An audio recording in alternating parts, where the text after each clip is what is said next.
பழனி மலைக்கே நடந்தே போயிருக்காரு எங்கள் ஐயா. ஏன்னா அந்த வேலுமயிலும் துணை படத்துக்காக அதெல்லாம் போயிருக்காரு சார். அவர் எப்பயுமே நீ கும்பிடாதுன்னு சொல்லுவார், மொத்தமாக சொல்லுவார். அது புரிஞ்சுக்கிறவன் திருந்துங்க, இல்லைன்னா போங்கடான்னு சொல்லுவார். அவருடைய சுபாவம் அது. இப்போ நாங்களாம் வந்து சபரிமலைக்கே நான் அவர் இருக்கும்போது உயிரோடு இருக்கும்போதே போயிருக்கிறேன். 37 வருஷம் சபரிமலை போயிருக்கேன். இங்கே வந்து ஒரு 100 பேர் மேலே தான் படுத்திருப்பாங்க எல்லோரும் சாமிங்க. எல்லாம் எங்கள் வீடு வந்து அதில் சமத்துவம். பூக்கடை பிச்சையிலேருந்து யார் வேணால் எடுத்துங்க, எல்லாருமே இங்கே மாலை போட்டாங்கன்னா இங்கே வந்துடுவாங்க வீட்டுக்கு. அப்போ இந்த மேல் வீட்டில் யாருமே இல்லை. அதனால் அவர் ஒன்றுமே சொல்ல மாட்டார்.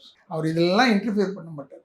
எங்களோட வெங்கடாஜலபதி கோயிலுக்கு வந்திருக்காரு. அப்போ சவுகார் அம்மாவும் ட்ரஸ்டி அதில் இருக்காங்க போர்டில். ஸோ அதனால் நகையை வந்து அனுப்பிச்சி வச்சு எங்கள் அப்பா பார்த்துக்க.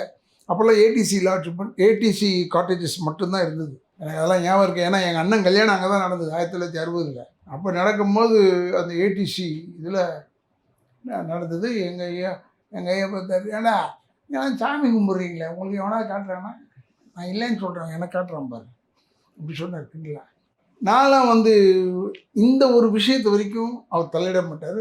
நாடகம் ஆரம்பிக்கும் போது நாங்கள் தொட்டு கும்பிட்டு நாங்கள் பூஜை பண்ணிட்டு தான் நான் ஸ்டார்ட் பண்ணுவேன். அதே மாதிரி தான் அவருடைய நாடகத்திலே அவர் கலந்துக்க மாட்டார் எதுவுமே சார். கடைசி வரைக்கும் பெரியாருடைய தொண்டனாக இருந்ததுனால தான் அவருடைய மரணம் வந்து தந்தை பெரியாரின் 101வது பிறந்த நாள். அது வந்து புரட்டாசி மாதம் ஸ்டார்டிங். அவர் பிறந்ததும் அந்த தேதி, இவர் இறந்ததும் அந்த தேதி.